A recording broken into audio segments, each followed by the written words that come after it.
I'm a 26-year-old woman who recently got engaged to my fiance, whom I'll call Ryan, also 26. We met 4 years ago through a dating app and have been inseparable ever since. Ryan is my soulmate, the one person who has never let me down in a life filled with challenges. My parents split when I was 2.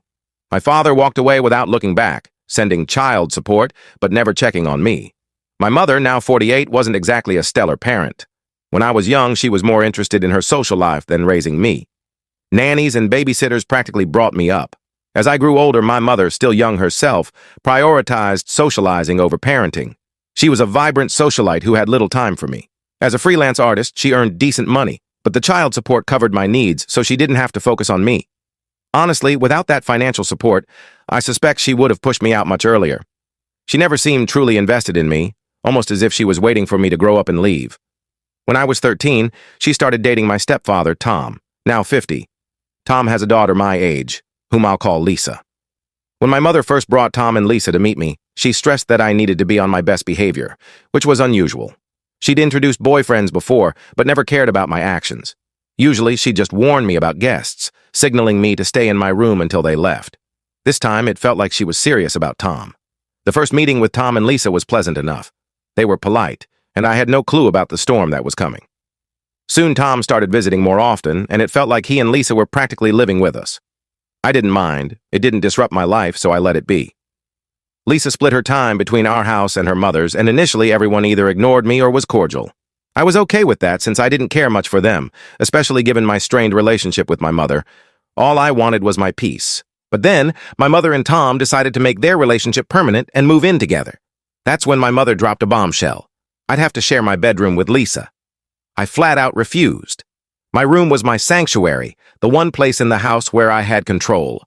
I wasn't about to give that up for a stranger. When I stood my ground, my mother and I had a fierce argument. She threatened to kick me out if I didn't comply. At 14, I knew enough about the law to call her bluff. She couldn't legally evict me until I was an adult. I pointed this out, and though she was furious, she backed down.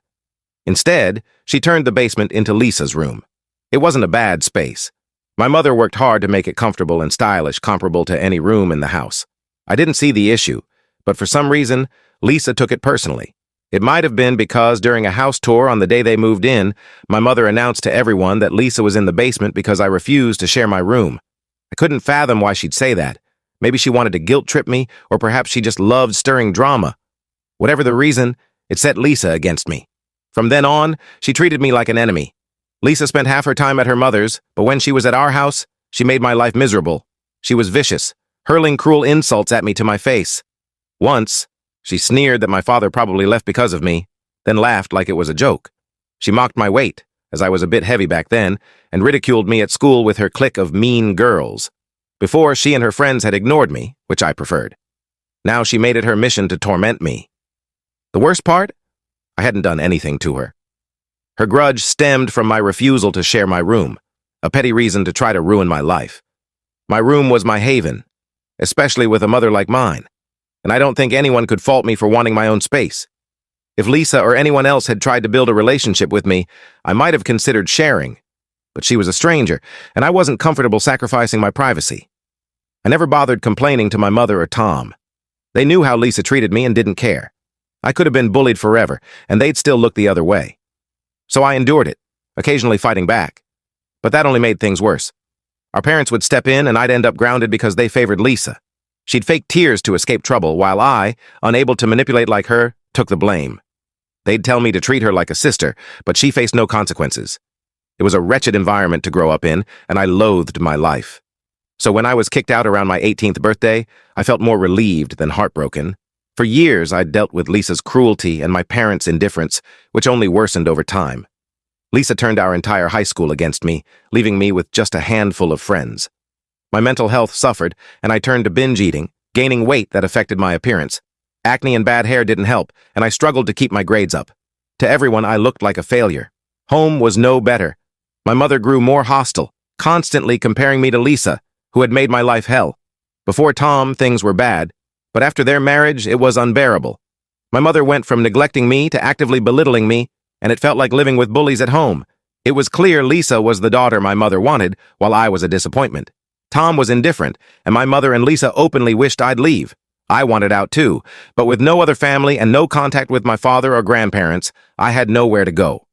I felt too ashamed to ask friends for help, so I stayed to survive until I turned 18.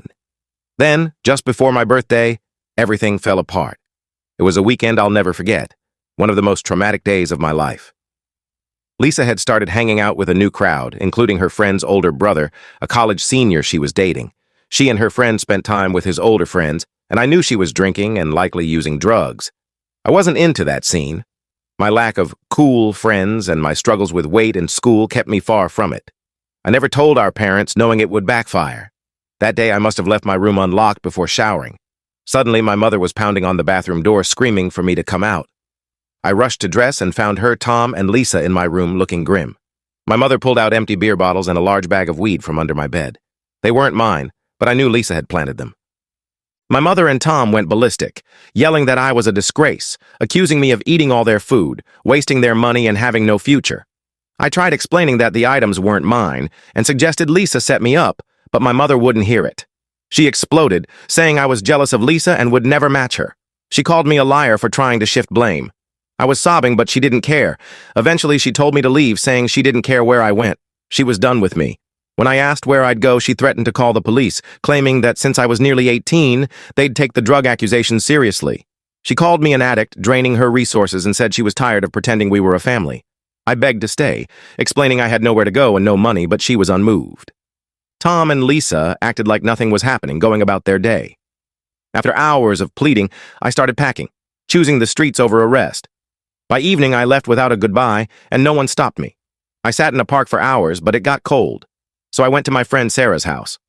I asked to stay for a few days, and when I told her what happened, she was horrified. I'd always kept my family issues private, but that day she insisted I tell her parents. They were appalled and tried calling my mother, but she was rude and unyielding. Realizing it was pointless, Sarah's parents did something incredible. They offered me a place to stay for as long as I needed and promised to help me. They were well off, so money wasn't an issue, and Sarah was happy to share her room. I lived with them for years, attending community college since my grades limited my options. I worked, saved money, and eventually moved out 3 years ago. Sarah's parents never pressured me to leave and helped me settle into my new place, assuring me I was always welcome back. That was the turning point in my life. By then, I'd lost weight, improved my health, and felt better about myself. I was earning enough to be independent and decided to start dating, hoping to find someone to build a future with. I met a few guys before Ryan, but nothing lasted. Then I met Ryan, and everything clicked. He was the one. When we started dating, I didn't know he was wealthy or the heir to his father's restaurant chain. I just loved his humor and charm. Months later, he told me about his family's business, which he'd inherit after his father retired. It didn't change how I felt. I loved him for him. His family welcomed me warmly, and after a year, we moved in together. When he proposed 2 months ago, I didn't hesitate to say yes. Life felt perfect. But 2 weeks ago, I got an email from Lisa, our first contact in nearly 8 years. She apologized for her past behavior, admitting she planted the drugs and alcohol to get me kicked out because she hated me for no reason. The timing felt suspicious, especially since I'd recently announced my engagement on social media. I suspected she'd heard about it through mutual high school connections. Something felt off, so I dug deeper. Using a fake profile, I checked her social media and discovered her husband owned a company supplying plastic containers to Ryan's restaurants. I knew a lot about Ryan's business since we planned to run it together. When I realized Lisa's husband was their supplier, I told Ryan. I'd avoided thinking about my family for years, so I was unaware Lisa was married. Ryan revealed that her husband's products had declined in quality, and they were already considering switching to a cheaper, better supplier. After Lisa's email, Ryan met with her husband and terminated their contract. Lisa, however, thinks I orchestrated this out of spite. She's been emailing me and posting on social media, accusing me of sabotaging her husband's business. She claims I hold a grudge from our past, which I might, but that wasn't why we ended the contract. Her posts mentioned that their business was already losing clients, and our decision was the final blow. She even tagged our company's Facebook page, stirring up drama. I felt guilty, knowing their business was struggling, but Ryan and his father's lawyers confirmed we made the right call. The supplier's poor quality and high prices justified the decision. It wasn't just personal. We're now pursuing legal action against Lisa and her husband for defamation, demanding they remove the posts. I'm done feeling bad for her after everything she put me through. Ryan consulted his father's lawyers, and they agree we did the right thing. We're moving forward with legal action to have Lisa's post removed and are filing a defamation lawsuit. Her husband overcharged us for subpar products, and we found a better deal elsewhere. It's just a coincidence that Lisa is married to him. Instead of fixing their business, she chose to attack us online. Thanks to supportive feedback, I realize I don't need to feel guilty. Ryan and his father filed the defamation lawsuit a few days ago and will meet with a court-appointed mediator soon. Meanwhile, my mother is defending Lisa again, just like in high school. It's ridiculous, but I'm not that teenager anymore. I don't need her approval or a place to live, so I've blocked her calls and moved on. I'm engaged to my dream guy, and I won't let their negativity back into my life. We won the defamation lawsuit. Ryan's father's lawyers were relentless, and Lisa and her husband had to pay for their false claims. We reached a settlement, and now we're focusing on our wedding. I'm thrilled to marry Ryan, my soulmate, after everything I've been through.